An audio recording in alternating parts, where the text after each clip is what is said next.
Hello, Rons. The preseason party is coming to an end. And in this episode, we're going to discuss everything we've learned this preseason and talk about who will and may not make the 53-man roster. And of course, we get you ready for the Tulane football green wave. Enjoy. Look at uptown people like yeah. People up in Britain like yeah. Mid-city folks like yeah. People downtown man yeah. Where you at, Hoodats? It's your boy Ron back with another episode of Pro Saints Talk. And we're so close, y'all. We're so close. We're entering week 4 preseason. And then right around the corner, we're going to be under the overpass Monday night for the Texans. So, look, we've had a long training camp, a long preseason. It's been grueling. And these guys are ready to break it down for you. But not the usual gang. We got one substitution tonight. A long-time loyal listener and input provider to the show, honestly. Working a lot of the behind the scenes, pulling some of George's heartstrings. Bird, filling in as statistician tonight. Bird, how you doing, man? Let's throw it to you first. I'm doing great. I don't want to steal, George's line. I don't want to say I'm living lavish, but something close to it. Well, you just stole it. All right, good job. George, how you living? I'm living lavish, and I want everyone to know, look, we missed that Ron with all of our hearts, but there's not going to be a huge drop-off from Stat Ron to our boy Stat Bird. We're just going to call him Bird from here on out, and at the end maybe we'll go back to Stat Bird. Bird's very knowledgeable, calling in for Denver. We got Rons all over America. One of the few states we don't have any Rons is West Virginia, Vermont, or South Dakota, so if you're traveling there, please download the episode there. And one more thing, since the last episode, we've reached 5,000 downloads. It's quite the monument there, big occasion. So thank you all for your support. We're going to reach even higher numbers. And you might watch YouTube videos and think that's not very many, but think about it. That's people listening to us for a full hour of dealing with our nonsensical, outrageous takes. So guys, we appreciate the appreciation. This is the preseason coming to an end. We're about to get into the meat of things. We're about to get to under the overpass. We're about to get to what it's all about. So, guys, we have even higher summits to climb, and we appreciate everything, and we love y'all. But let me pass it over to my main man, Jay. I bet he's living lavish, too. Living lavish, Jorge. And I disagree with you already. It didn't take long. All I've been getting about reviews on the show is, you suck, but that StatRon guy is great. Campbell has brought the energy, has boosted this show up. So, Stu, you got a lot to live up to. We'll see. We'll see what you got. All right, wow, the challenge is already laid out. Jay, I would give you a hard time, but I guess the Greenbrier days predate this podcast. But come on, man, you and Campbell can't make another trip, plant the flag in West Virginia. Come on, we got to touch all 50 here. All right, let's get down into it, boys. Big news this past week, and I mean, it lifted my soul a little bit. I was not expecting it. But the Saints have made the decision. They are not going to put Sheldon Rankins on the PUP list. And the implications of that, are huge. For all you fans that don't understand the PUP list, that would mean that he would be essentially on a half-season IR where he would not be able to be active until after Week 8. And what that does for the Saints is it frees up a roster spot that whole time. You don't have to count him against your 53. So the motion of them not optioning that means that they expect him significantly sooner than that. And sure enough, he's back at practice, albeit without pads and, very low contact, I'm sure. Probably not going 100%, but all signs are ticking up. This is huge. Jay, one of the things we talked about on this podcast was week 1, right out of the gates, you don't have Onyemata. Who's going to step up? Is Malcolm Brown going to play like the first-round pick that he is? We've seen some positive signs out of Taylor Stallworth. Even Shy Tuttle's making some plays in preseason. But, I'm not saying he's going to be ready week 1, but this is a clear indication that he's going to be ready well sooner than week 8. Am I right? Yeah, and Ron, to your point, Tuttle definitely hasn't been shy about finding the quarterback. He's looked good. And I think with LOL. I think with Rankins,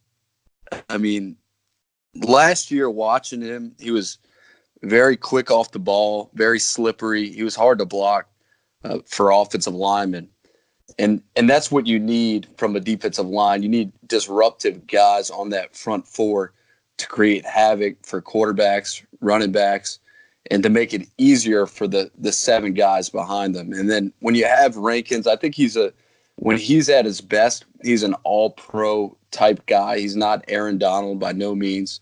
Aaron Donald's in a league of his own. But Sheldon Rankins is a damn good NFL talent. And Ron, I'm with you. What a sign it was for the Saints to activate Rankins, not necessarily meaning that he'll be back for week 1 against the Texans. Probably going to take some time, but very optimistic about him coming back. But with that said, it's not easy coming back from an Achilles injury. You know, we've seen it in basketball with guys like Boogie Cousins, who played for the Pelicans. You know, modern medicine, there's a lot you can fix. ACL injuries are a lot different than they were 10 years ago. You see guys bouncing back in 8 months instead of, 12 to 15 months. But with this injury, for me, it's kind of we'll wait and see. But even if we get 75, 80% of what Rankins was last year, that's an upgrade to what we have right now. And it's a bonus to what we have right now, and definitely crucial for him to be at least 80, 85% of what he was in order for the Saints to make a Super Bowl run. George, what do you think? Definitely one of those guys that's been fun to watch his progress. Because when he was a rookie, he broke his leg in training camp, and that kind of really put a halt to his rookie season, and he didn't really get the flash until year 2, and it all came out year 3. We saw it in the Vikings game numerous times when he does the big wiggle and gets the dome all riled up. Bird, you don't need to correct me because I know that game was on the road, but when he does the wiggle, gets the dome riled up, he's what we need. Jay, you are exactly right. He's that next tier off Aaron Donald. There's only one Aaron Donald. But that next layer of DTs with the Fletcher Cox, Sheldon Rankins is right in there. And all offseason, one of the big question marks we've had is our D-line.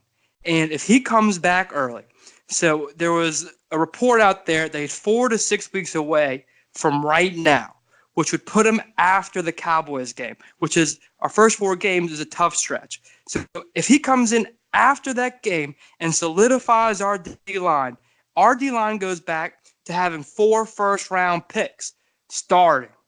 That's unprecedented. That's terrific.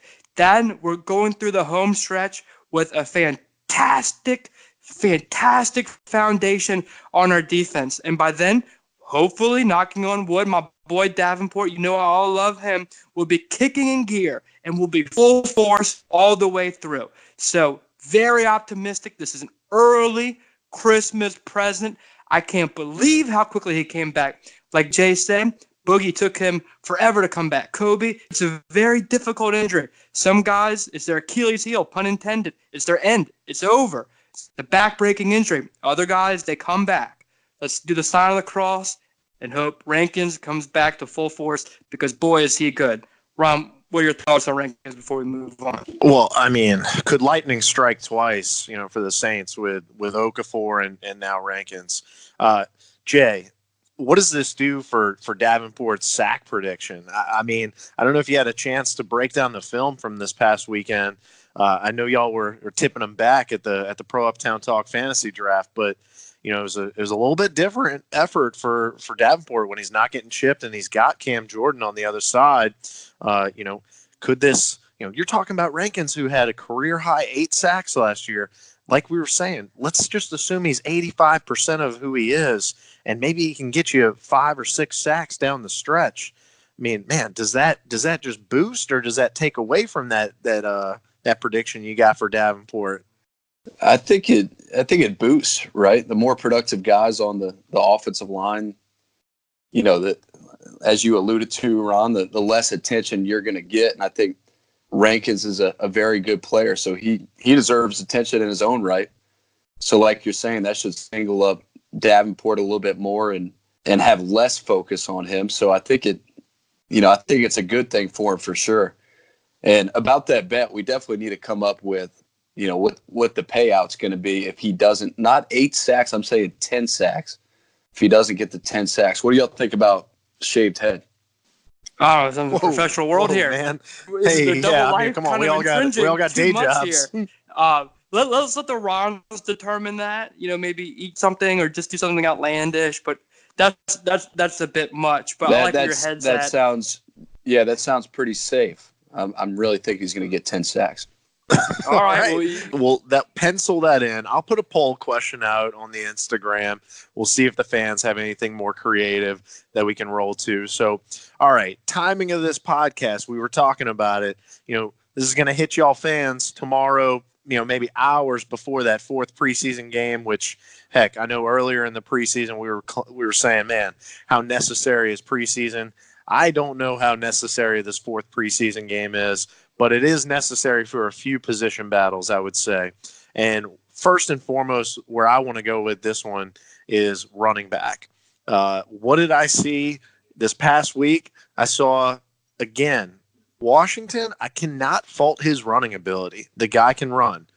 Ran right into a concussion, unfortunately, though. And we have to consider that. It's an unfortunate thing.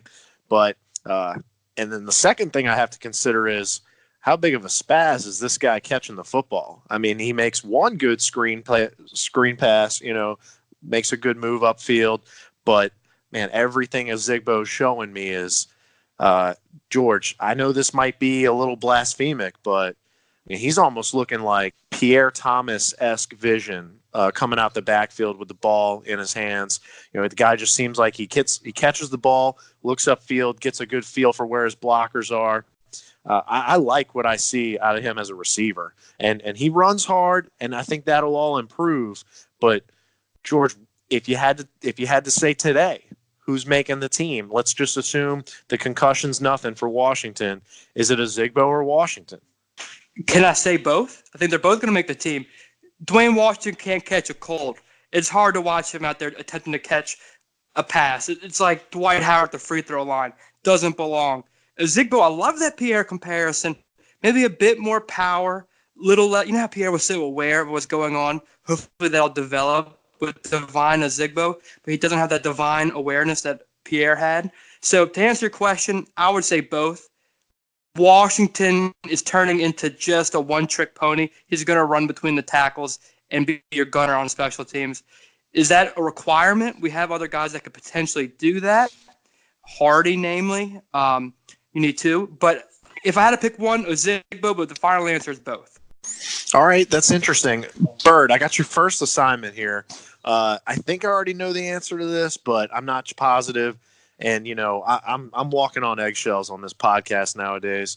So if we option one of these guys to practice squad, are they protected, or do other teams have the ability to sign them? Unprotected, they have the ability, Rob. Unprotected. They go through the waiver wire. Wow. Yeah. Wow. Jeez. Thanks, guys. I'm pretty sure I asked Bird, but. Yeah, but okay. that's not worth his energy. That's 100% common knowledge. Oh, so common. Yeah, totally. No, common. Yeah. All right. Well, snaps. Moving along. Jay? George, you're saying Ozigbo lacks awareness? Did you see that? No, compared to Pierre. No, I'm not saying he lacks awareness. He doesn't have Pierre's awareness. He juked that corner out of his shoes, went to the next level, put his shoulder down, ran that guy over, got to the next level. So the comment was, Ron said, is it blasphemic to compare him to Pierre? No, there's a lot of similarities. I don't think he has divine awareness that Pierre had that made him so good, because Pierre made the most of a lot of situations because he was so knowledgeable of what's going on around him. There's a few times where you could see Divine cut back a little too early in the run, and then he would lose 2 yards earlier in preseason. He's getting there. There's a lot to like out of him, namely his hands, which is so fundamental in the Sean Payton offense. You keep guys like Travaris Cadet, namely because they have hands. So Dwayne Washington not being able to catch is a blunder. This is a big deal to Sean Payton. So let's see what this concussion turns out, but that could be what keeps him off the roster. Yeah, that's kind of where I was going with that. So, all right, next position group, let's just tackle the wide receivers right now.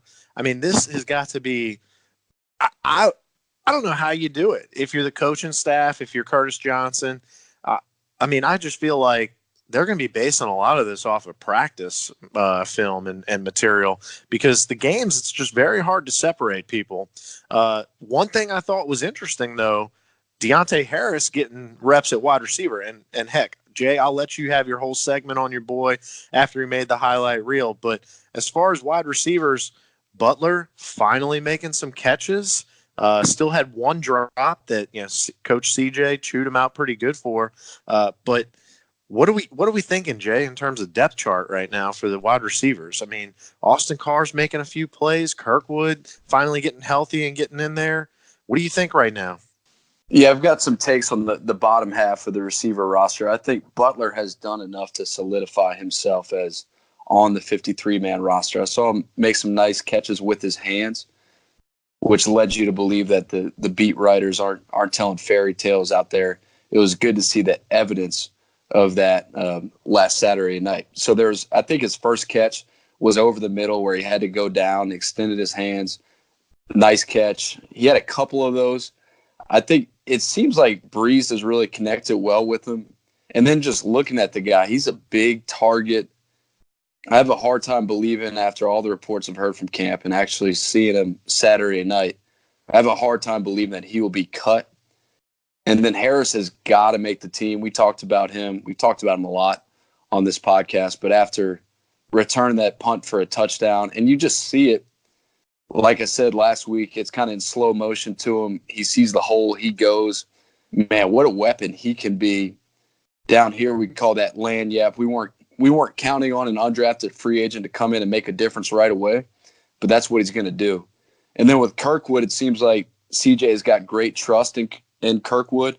So, and then Grayson, George, I know you've been following this position really closely. What intrigues me about Grayson is I didn't realize that he didn't play football at LSU, I think, until his last year.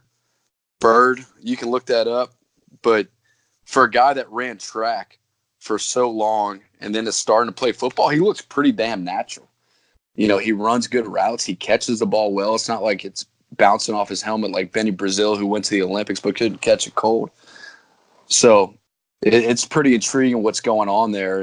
But I think Butler's done enough to make the team at this point, but not to say it's solidified either at this point. Game 4 might have something to do with it as well. Well, okay, so George, let me pose that to you. If we're getting down to numbers, the numbers crunch. And okay, I know where you're going with it. Well, no, let me just pose it to you. We got Grayson, Kirkwood, Cobbs, Carr, Butler, and let's just say you got to pick 2 out of those. Who are you picking? So I understand what you're asking. The question is, you have to keep 2. You have Carr, who I'd love to keep because he has that great patch at the end of the podcast to promote my takes. But the guy that needs to stay is Keith Kirkwood, because you know what you have in him, and Butler because of everything Jay just said. And the tough cut is Cyril Grayson because he's done everything asked of him, but he's just not quite the NFL receiver that we need to make it to the Super Bowl, despite his great speed, despite his showing of hands. He's just not the all-around receiver as the other guys are. So Carr is cut, Cobbs is cut, Doral is cut. You practice squad Grayson, and you keep Keith Kirkwood, and you keep Butler. Final answer. What do you think, Ron? I mean, I think that's practical, but if I'm thinking about what the Saints are gonna do, they're gonna keep. I think they're gonna keep Kirkwood and Carr, and I think they should keep Butler and Kirkwood. Carr, we know what Carr is. Yeah, he's gonna be all reliable, but I think we need to bulk up on this size that we have. Let's just go all in on big guys like Kirkwood and Butler and get these big targets all across the field. That's just my 2 cents on that position group, though. So, but that's what my heart says. My head says they're going to go Kirkwood and Carr, and it's just not going to be that sexy. So, all right, next position group, tight end. This one's getting interesting because Dan Arnold, who I personally wrote off, I think, after the first preseason game. I said, this guy, the game is passing by. He's never going to catch up. Sure enough, he's had a great camp. He's he's just gotten better every week of preseason, and he made a lot of good catches this past week.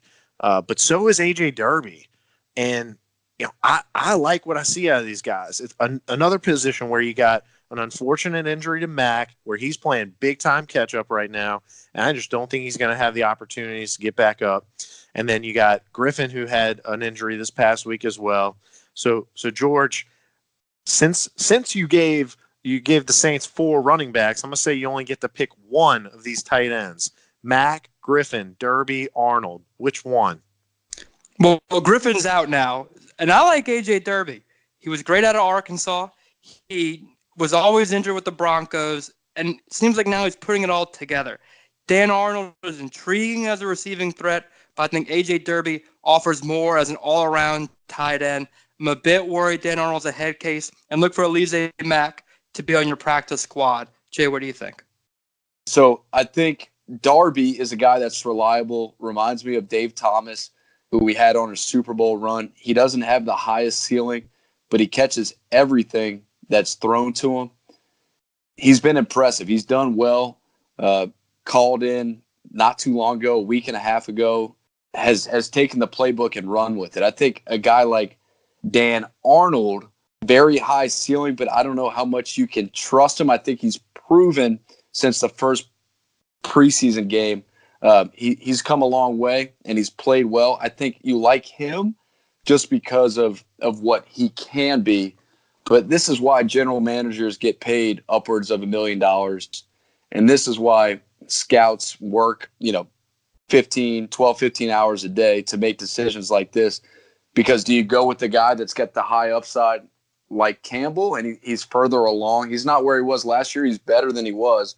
Or the guy like Darby that's just going to get it done. So it's an interesting debate. I think Derby could be one of these guys that gets more than just gets it done. But either way, I'm with you. Arnold's got the measurables. He could fill that role. I mean, we're talking about a third tight end, y'all. I mean, so yeah. All right. Next position group, offensive line. This is one that I wouldn't be surprised if more than one roster spot is not on this team right now. I mean, it was a piss poor performance this past weekend all around. I mean, I think everyone that watched the game or even listened to the game knows how unbearable it was with all the penalties. And a lot of them came on the Saints offensive line. Jay, Nick Easton, guy who struggled mightily and has struggled mightily this entire camp. I mean, no shot that this guy gets cut, right? I mean, I don't see that, but we still have question marks at backup left tackle. We still have question marks at, I would say 6, 7, 8 on the depth chart right now. So, I mean, just any insights on, do you see the Saints going, off another roster for a left tackle? Do you see maybe guys like is Cameron Tom safe? I personally, I don't think Will Clapp is safe, a guy that was on this team last year. So what do you think about the depth on the offensive line right now? Yeah, pretty interesting. If you look at Pro Football Talk today, you see teams like the Patriots they're trying to jump the gun. So the way it works is in the NFL, you have pro scouts and you have college scouts. So scouting departments consist of generally about 20 people, 20 scouts. Half of them, probably more than half, are college scouts, which are divided over the country. Some guy takes the Southeast, another guy takes the West Coast, another guy takes the Midwest, and then you have pro scouts. And what their job is they're going to preseason games every week. And just like us on this podcast, to the casual fan, you're watching Breeze, and he's doing great. But for us and these pro scouts, they're watching the third and fourth quarter. They want to see how these backups do. And the reason they want to see how these backups do is because they want to know, all right, we got a position need for the Patriots, we have a position need at tackle. For the Saints, we got a position need at tackle.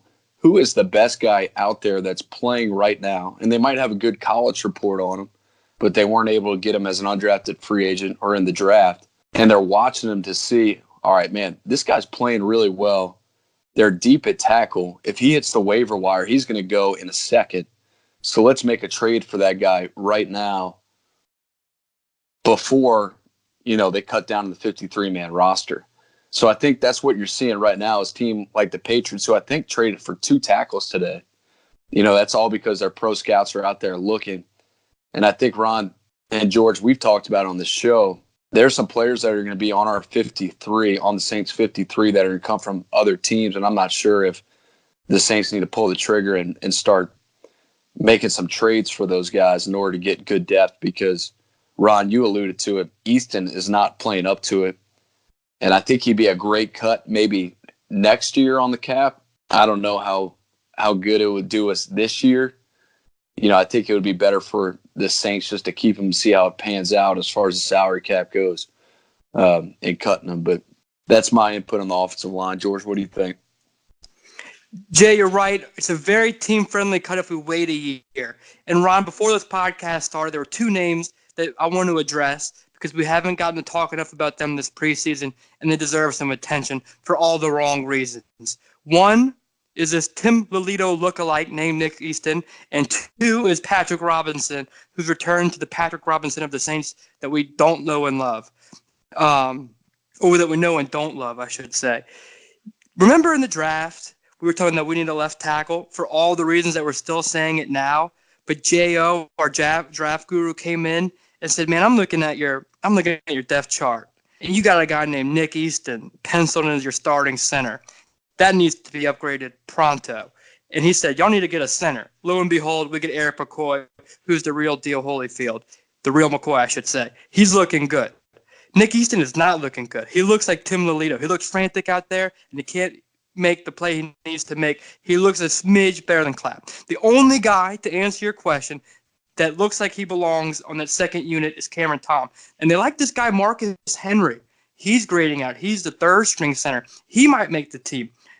Everyone else is a question mark. Ola, get out of here. Newhouse, get out of here. Umama, get out of here. They're just not belonging. It doesn't look good. Follow Saturday. Follow that waiver wire, because there will be a new Saint coming in as your backup left tackle if anything happens to Armstead and Pete when he slides over. The only guy producing is my boy Cameron Tom. Nick Easton is scary.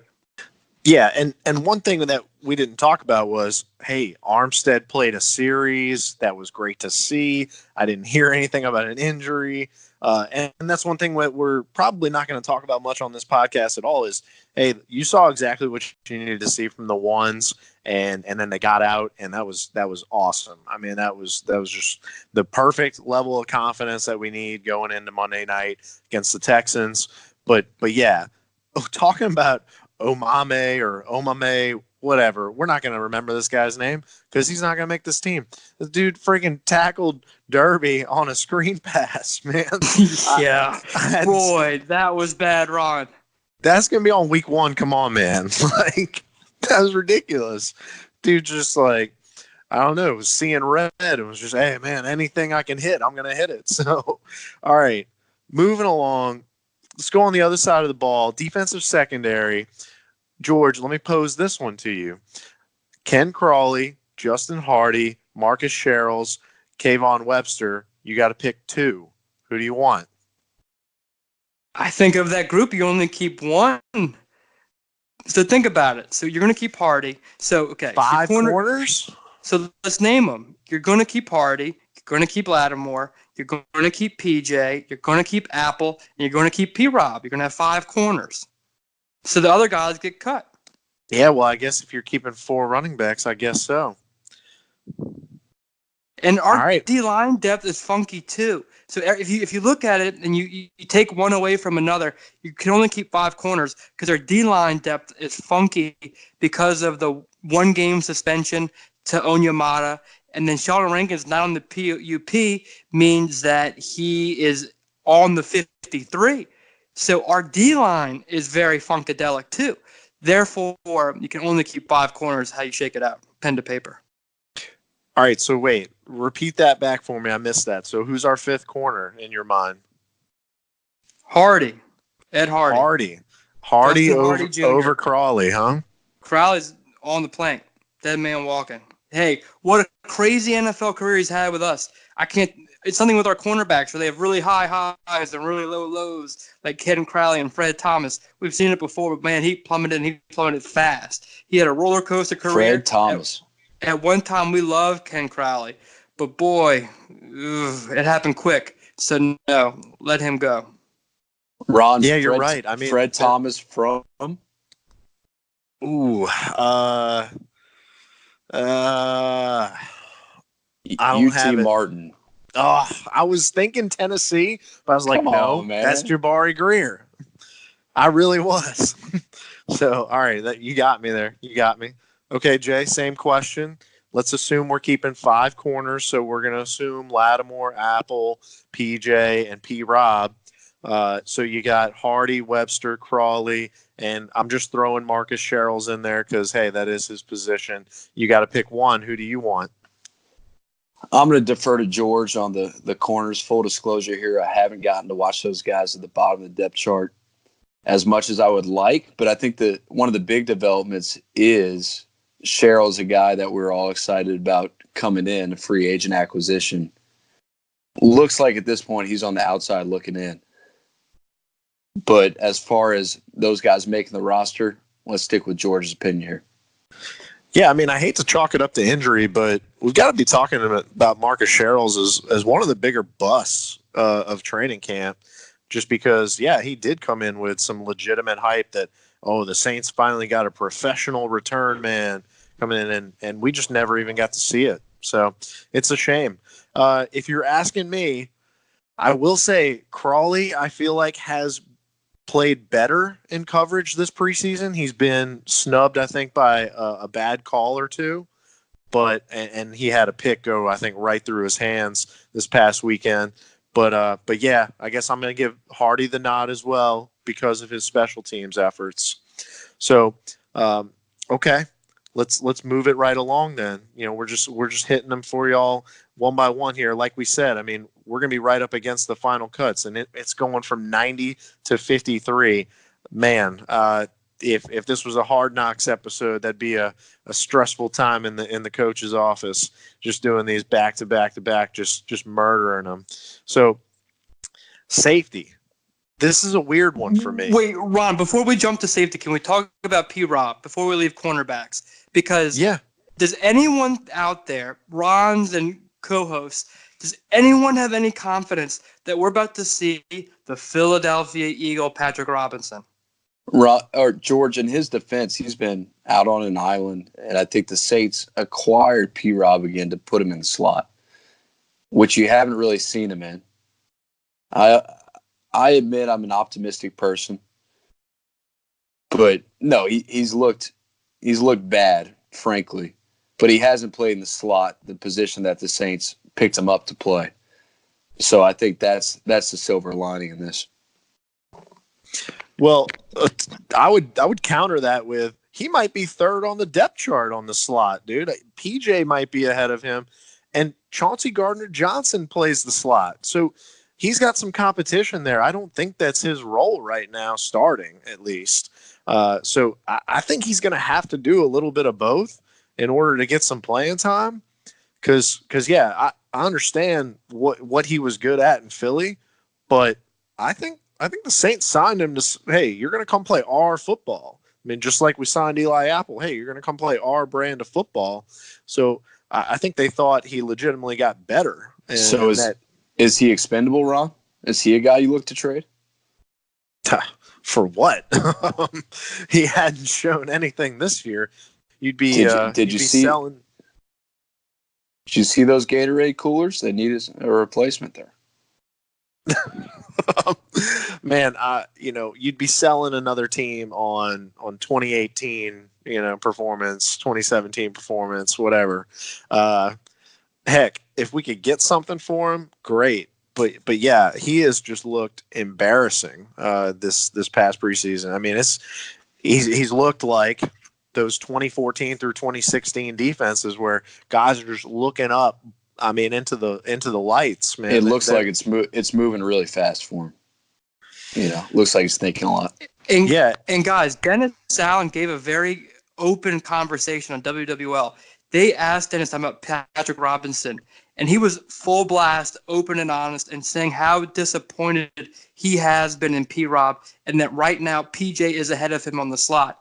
And it may have been a motivating tactic, but still after this far in the preseason, we haven't seen anything to give us any hope from P-Rob. And, okay, so over the course of 16 games, Apple's going to go down. Lattimore's going to go down. They're not going to play 16 games. They'll say, "Oh, George, you're jinxing it." It is what it is. It's a game where injuries pile up. With that being said, PJ's going to go outside. P-Rob's going to stay in the nickel because that's all he's good at. And then Chauncey Gardner-Johnson might come in a little bit. That's kind of scary when you're going against the Buccaneers and their receiving crew, when you're going against the Falcons and their receiving trio. There's definitely room for improvement, but still at the end of the day, if some God-provided phone call came to trade P-Rob, I think we'd all take it because it's just not much there right now. Yeah, I mean, would it be that big of a difference if, okay, you ship him out, say you don't get a back in return, and you just keep Webster or Crawley? I really don't think that's that big of a difference right now in terms of talent. Exactly.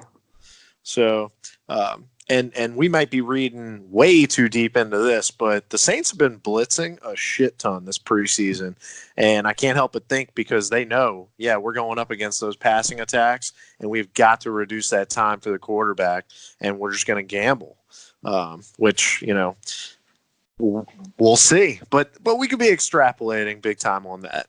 So, all right, we talked a little bit about CJ Gardner-Johnson.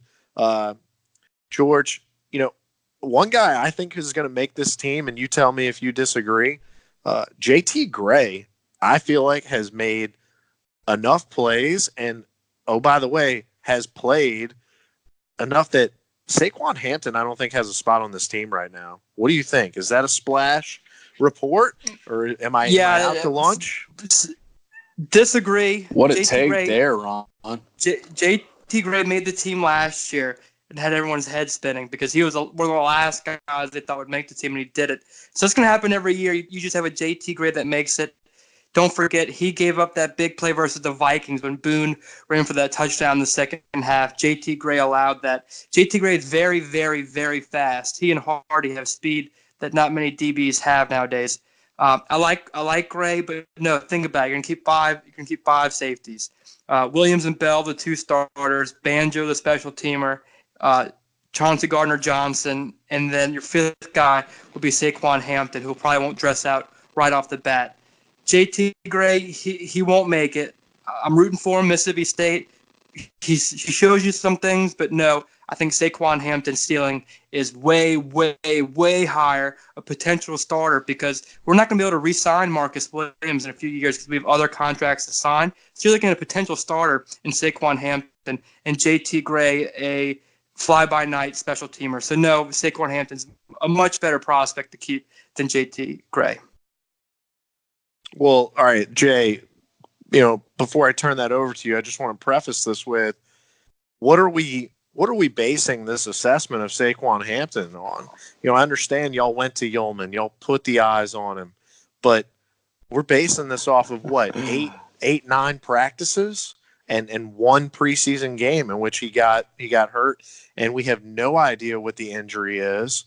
And so I just feel like, George, now you're even talking about future decisions. Jay, I mean, for right here, right now, has Hampton done enough to earn this roster spot? You know, talking about it, I hope Hampton isn't a candidate for the Greg Romeus Award. Y'all remember Greg Romeus from Pitt? Big, sexy-looking defensive end, 6'4", all the measurables, all the attributes. Hampton, to me, is kind of like that guy. Looking at him on the field, long-limbed, plays center field really well, ball hawk. The sample size is very small, Ron. That's what concerns you, right? So it's hard to say that this guy is going to make the roster only after 8-9 days of producing. But it's a tough call just because if if you put him on your practice squad, there's going to be other teams that are equivalent to where the Saints are at tackle. They may be at safety, and they're watching. I don't know what film we have. I don't know if Hampton's even played in a game, but they know that this guy's producing. So if you put him on your practice squad, he's going to be picked up. Maybe he's a guy that's a candidate for IR, where you put him on IR, and nowadays if you put a guy on IR, you don't have to sit him the whole season. But I know George and I fell in love with him after going to Yeoman and seeing him run around. But I'm with you, Ron. The guy is a Gray. I'm watching the Jets game again right now, and he's running around making a lot of plays. So, again, another reason why these guys get paid a lot of money to be a GM, because when you're sitting there, you're talking about the 51st, 52nd, 53rd guy on the depth chart. It's not an easy decision. Ron, and a lot of things about Emmanuel Butler are very comparable to Saquon Hampton. We didn't before the Jets game. All we heard about Butler was just words. We never actually saw it. And then he had a pretty good Jets game. He had 4 receptions, maybe 5. Burke can double check. But Hampton's the same thing. So I think the ceiling is way higher than JT Gray. And then JT Gray isn't going to go anywhere. You can cut him, and he'll beat down the street in a month. Hampton will get picked by another team. Hampton hasn't done it in a game yet. Not to say that he won't, but Butler showed enough to me in this Jets game to show me that he can come out as a rookie and be not only just on the team, but damn impactful. Like a big body guy. He wasn't catching with his body. He was extending his hands, snagging the football. I can understand why people were high on him from practice after watching this Jets game. I think he's going to be a guy to watch this year for sure. I don't know about that comparison. Well, and if this is applicable, George, I mean, that's why I was saying I don't think Butler makes this team, because I don't think there's enough. I think they go with old, reliable, boring Kirkwood and Carr. But what do I want them to do? I want them to go with Butler. So, all right, good, healthy debate. But is there debate on defensive end? Is there an open spot there at the fourth position? Do they keep Wes Horton, who has been pretty disruptive, or have they seen enough from maybe a guy like Porter Gustin? George, what do you think? Ooh, and Kafusi, the giant from BYU. Those two are tough cuts. They're showing you a lot in the second half of these preseason games. These are tough cuts. But your 4 are going to be Horton, Davenport, Cam Jordan, and our boy T-Rex. Don't forget Mario Edwards is versatile. He can go inside, outside, DT, or D end. So you only keep 4.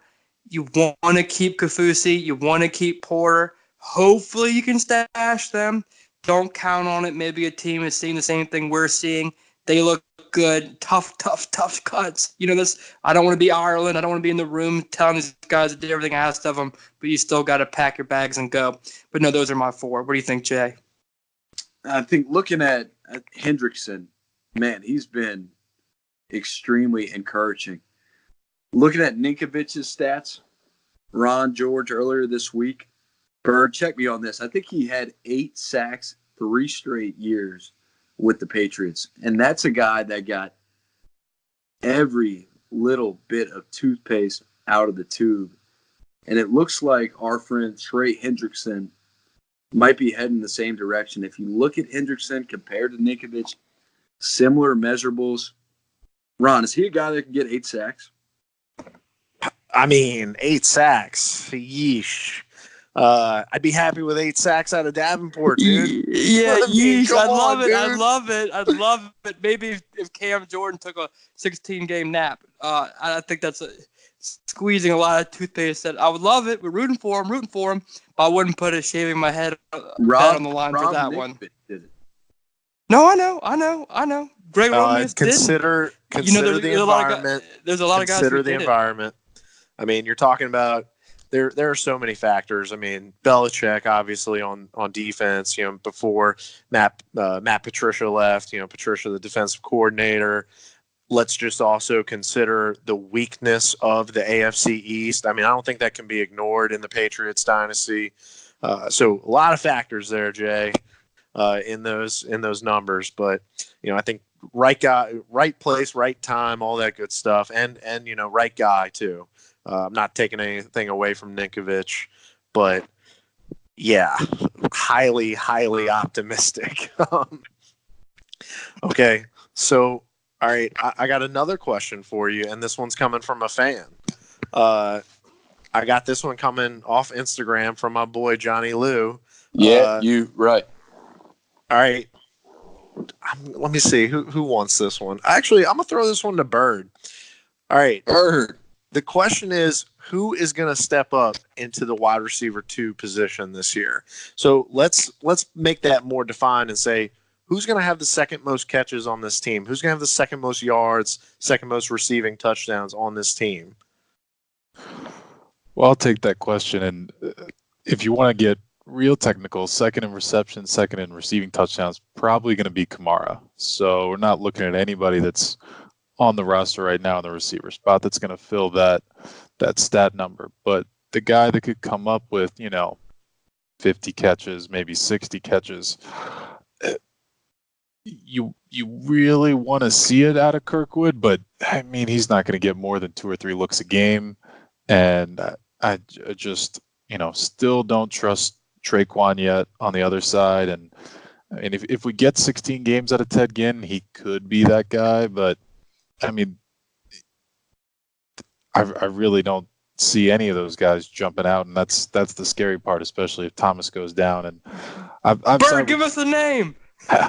I saw with Jordan on this. I like to see little Jordan Humphrey fill in. I mean, with Drew's deteriorating arm, you got to be a big body guy that can just get him 5 to 8 yards every time and just kind of dink and dunk our way down the field because the home run's not there. So, your answer on that? I mean, if you had to put a gun to my head, I'd have to say Ted Ginn, but I don't see anybody else really standing out. I agree with Bird. It's gonna be Ted Ginn. I haven't seen enough from from Traquan to put a lot of hope that he's going to have been disappointing. Yeah, he's going to have a huge leap. That's Matt Habig's boy because he loves how he can block. Guys, Ted Ginn is more than just a Devery running down the field. He can run a lot of these routes. I know people have him kind of pigeonholed as just a guy to streak down the field, but no, he can run a lot of routes. Ted Ginn's good. The big if is him staying healthy 16 games. It'll be Ted Ginn. And we didn't talk about little Jordan Humphrey as a cut, but he's not going to make the team. He's shown up in the games. He's shown you a lot, but he won't make the team unless a lot of injuries stack up. Ron, do you want to go to the next question or pass it on to Jay? Well, he didn't show up this past week. I don't even know if he played or if he did. I don't even think he was targeted. Didn't even hear our boy's name once. And last week we were saying, man, Humphrey should be the guy to really step up and crack this roster. So, all right, Jay, your thoughts? Number 2 wide receiver, who is it? I think for the Saints, they're hoping it's Traquan Smith. If you go back and look at the rookie production last year for even first-round picks, Traquan Smith was in the top 5 as a third-round pick. I say that like I know. Bird, go back and make sure that's right, but I'm pretty sure he was in the top 5 as far as production goes. But, yeah, I think they're hoping it's Traquan as reps go along, as the season goes along. I think he's going to progress and be that guy. It's just hard for me to imagine that Ted Ginn at this point in his career is the number 2 receiver. He's gotten better. He's developed as an intermediate short route runner, but I think he's good, not great at that. He's great at running by defenders, being that Devery, being that Meacham role, which is perfect for being the number 3 guy. I think Emmanuel Butler's got a better chance than Ted Ginn at being the number 2 receiver. Ooh, I mean, that would be quite the leap. I mean, from preseason Anime Oho Award winner to number 2 wide receiver on the year, that would be incredible. That would be huge. It's wide open. It's a good question. It is wide open. I mean, it's an excellent question. I kind of think Ted Ginn has one more year that he's the leader of this pack, and he's still shepherding these young guys as they come up. And then maybe next year we're talking, okay, now we've got a fleet of young guys that, they're chomping at the bit, ready to get this thing going. I think it's Thomas, Butler, Traquan, Ginn. I think you're going to see a similar year this year out of Ginn as you did. Remember when we brought in Jake Reed in 2000 from, long time in Minnesota? College? Come on, man. Grambling. Local boy. Come on. So yeah, I mean, if you look back at 2000, he had some pretty significant contributions. Bird, check the catch numbers. I don't know how many catches he had, but I'm pretty sure he played the whole year for us and was part of that playoff run. And so I could see something similar like that, heck, even when we picked up David Patton that year. So I think that's going to begin this year. I think he's going to be the number 2. So our other fan question from tonight, I think we've already covered it, and it was about left tackle, obviously the growing concern behind Armstead. So we covered that one there. So I guess going into this last preseason game, I mean, we have talked about who our bubble players are, but who are the guys that we weren't talking about at all at the beginning of this preseason that they're going to be on this team? George, are there anybody? Is there anybody out there that we haven't talked about that, I mean, just came out of nowhere and is going to make this roster? Emmanuel Butler, exclamation point. Other than that, I wouldn't say anybody. But the question that you're kind of skipping is who's going to be the backup left tackle. And I think the guy wants an answer on who that's going to be. And y'all might think this take is weird, but that guy is going to be Jermon Bushrod. Jermon Bushrod came in and played admirably, something that none of these other knuckleheads can do on this backup offensive line. Jermon Bushrod is still available. I don't know what we're waiting on. Hopefully he's not eating his way out of the league, but staying in shape. We're Facebook friends, so it seems like he's doing all right. Jermon Bushrod ought to be your backup left tackle. If not, follow that waiver wire intently. But guys, before Jay answers your question about which guys have made a big splash this offseason, it's been a lot of positivity, a lot of negative. I want to go on something very positive right now. Because one, by the time you listen to this episode, by the time the next time you listen to an episode, our main man, Jay, would have celebrated a birthday. So if you see him on the street, you give him a happy birthday, Jay. If you follow the podcast, give him a little something on Twitter, Instagram, what have you. Show your boy Jay some love. He gives us a lot of tough love on the podcast. We love him for it. So give your man Jay a birthday shout out. And our boy Ron has everything in his life going on, but his son made one lap around the sun. So a big kudos to Ron in 1 year of parenting. He hasn't left the baby out and continued shopping. I shouldn't make jokes like that. But hey, Ron doing a great job as parenting. He's got great help. He's got a great godfather helping him. So guys, give 2 big birthday shout outs to John, Ron, and to Jay. Really appreciate that, George. I'd like to think I had a lot of practice parenting, just hanging out with all y'all growing up. But yeah, appreciate that, my man. So we talked a little bit about it. This podcast going up and up. We got Under the Overpass just in a matter of days for Monday Night Football. The stickers are in, y'all. There are going to be more details to come on how you can get you one. They're looking fresh, I must say. So, all right, George, what else, man? What else you got? So we have a French Quarter Realty Fantasy Minute, and Jay is going to lead us into it. What do you say? This is your French Quarter Realty Fantasy Minute, here with the 2 of the 4 brokers of French Quarter Realty joining us every week on the program.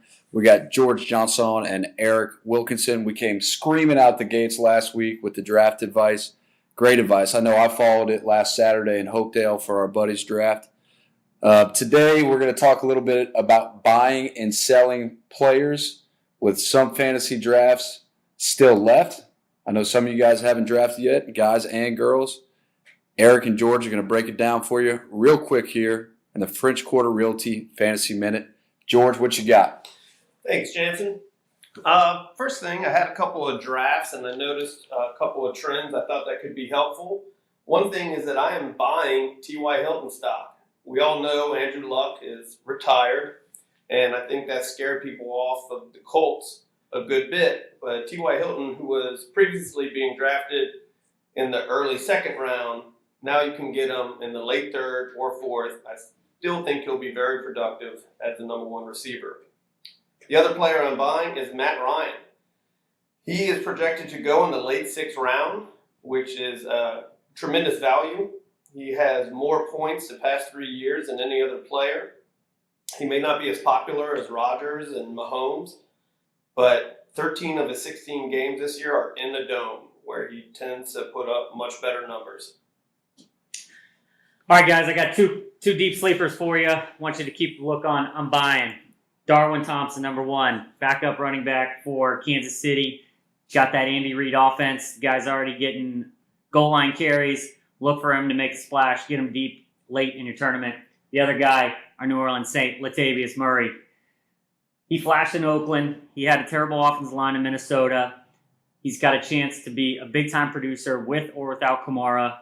If he's got the standalone backfield, he's in for a monster payload. So take a look at those two guys. Who I'm selling, the Arizona wide receivers. That Texas Tech offense spreads the ball around a ton. They never really had a number one receiver in college. I'm selling Christian Kirk, Hakeem Butler, Andy Isabella, Larry Fitzgerald, Keyshawn Johnson. I think the move is to stay away from those guys. All right, that's your French Quarter Realty Fantasy Minute. Remember, nobody knows this city better than us. Holler at us. We're out here, y'all. George, thank you for the birthday wishes. Don't mean to love to be tough. Just want to love you guys. I want to say as well, if you've never listened to WWL, our friends over there, our compadres, after the week 3 preseason game every year, it is bananas. You got to listen to these callers because a lot of fantasy drafts are happening at this time. People are overserved. The point after with Christian and Bobby goes till 1 a.m., and you have to listen to these calls. So next year, in your iPhone, there's an app. It's called Reminders. Schedule next year, that Saturday, second to last Saturday in August, 10 p.m. It's appointment radio to listen to these buffoons call in. Oh, you'll laugh your ass off. Too funny. Some might call it what's the point after. I don't know. But, okay, speaking of what's the point, Bird, tell us why we had you on tonight. What did we mess up? All right. Well, going back to the top, the pub list only takes you out for 6 weeks, not 8 weeks. Son of a bitch. Yeah, so that's a valuable roster spot that we could be saving if he was actually still on the pup. If we don't think he's going to be back for 6 weeks. So Bert, who got that wrong? That was Rob. Who said strike? That was me. That was me. Then don't go to Jansen. Cyril Grayson never played a single snap of football for LSU, so that's something to look back at. And even better. And I welcome my time on here as the stat bird this week, but I know you still got Stat Ron in your mind that he's still not a tight end on this team, but it's good for you to have a place in your heart for him. I'm just gonna look at some of the cap implications too. If we cut Easton right now, then it'd be 2.5 mil against the cap this year as dead cap, and then 1.5 against it for next year.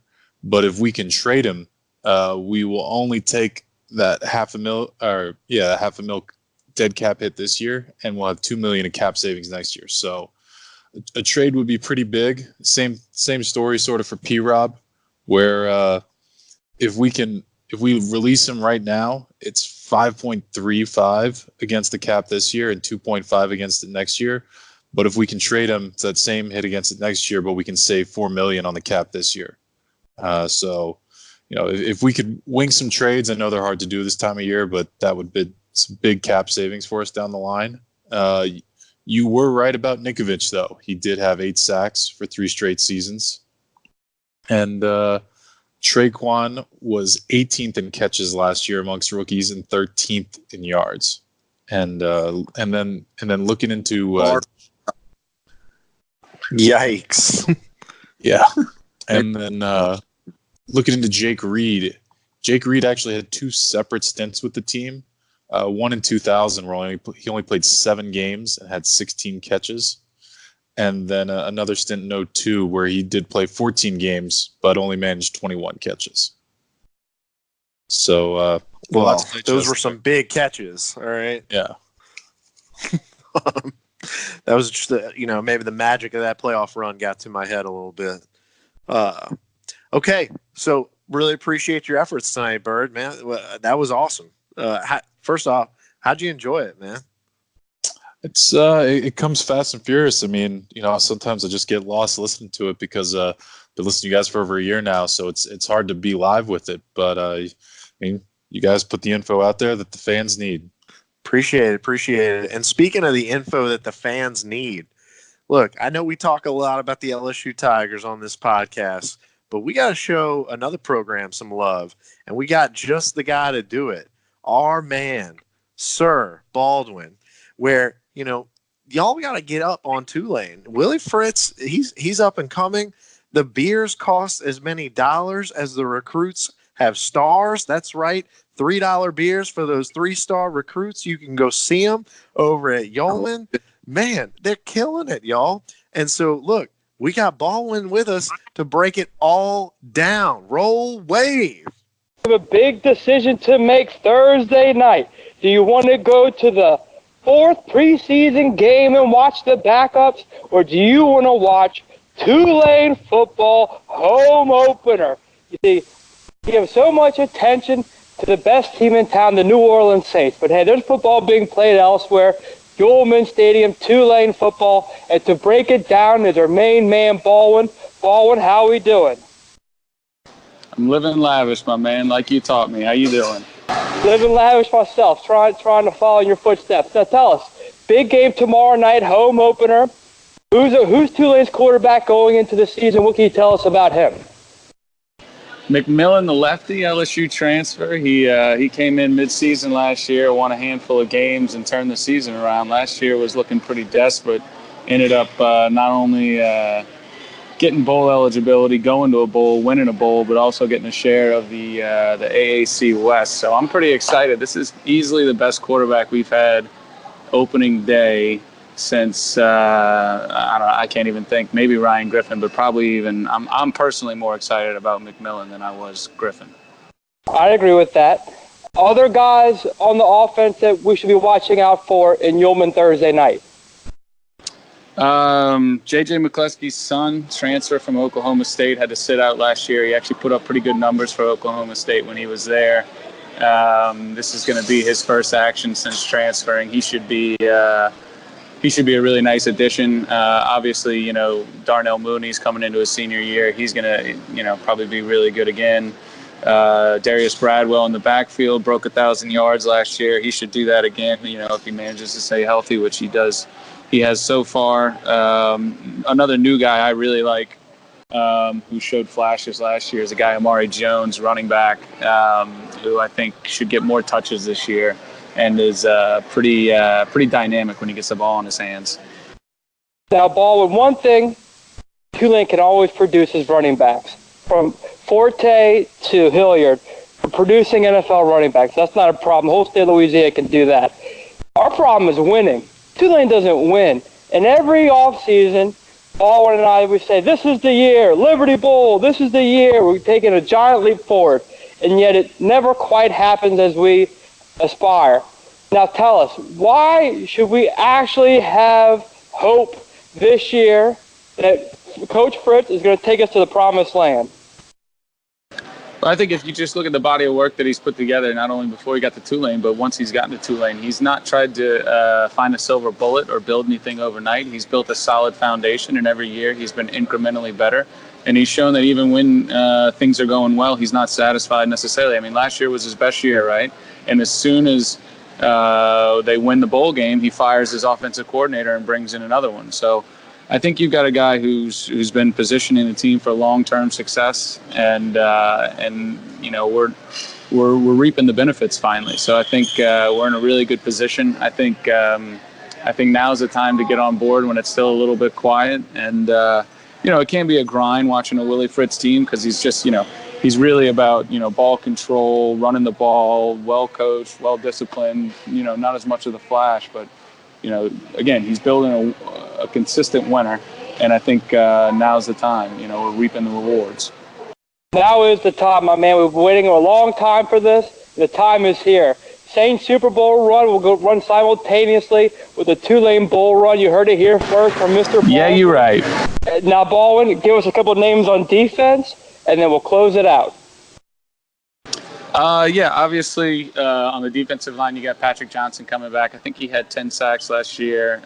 He's a playmaker on the defensive line, really disruptive and going to make life easier for everybody else on the defensive line. The back end is not exactly a question mark. I mean, you got a lot of juniors and seniors back there, but, you know, we lost two guys that are fighting for roster spots in the NFL right now, and Donnie Lewis and Rod Teamer. So question marks back there. But yeah, Pat, as far as standouts, I like Patrick Johnson on the defensive line, and I think Lawrence Graham will have a really strong senior in the middle of the linebacking core. Johnson's intriguing because he's a guy who wasn't really well sought after leaving high school. And then kind of like how the Saints experience with Davenport, the guy just blossomed at 19, 20, 21 years old and grew into a potential NFL prospect. So he's someone like our boy Nico Marley. Like our boy Nico Marley, 7'7". So that's another guy I'm going to watch Thursday night. Guys, support local New Orleans football. More in town than just the Saints. You got Tulane. Great atmosphere. No one leaves having a bad time. Sure, it might be hot, but you're from Louisiana. You can handle that. Have fun. Go grab a beer at Roberts. Go grab a beer at Roberts before. Play a game of ping pong. Miller High Life all day. You walk into Roberts for a beer, you walk out with depression, but that's just a joke. We love that place. They got good people there. Paul, we thank you for your minute, and we'll bring you back on as the season progresses. Thank you, man. Take us out. Love you, brother. Take care. All right, if that didn't get y'all ready for football season, I don't know. I don't know. Wave. I don't know what will. Angry wave, y'all. Angry wave. All right. Well, hey, guys, we appreciate the support. We'll get another 5,000 listens. A big shout out to our boy Bird, who held it down as the stat bird. We love you all. We love you, the support. Don't forget, we're going big under the overpass. Real football is coming soon. We're going to see you out there. Tell your boy Jay happy birthday. We're out. Love y'all. Pro Saints talk. We out here, baby. TC and LD with me, 6 and Wheeler, Washington and Clarence Street with me. My front porch was the bus stop, my face was a mugshot. Money was coming slow, so I hit horses and whatnot. Right on the Legion field, me and Ricky at the truck stop.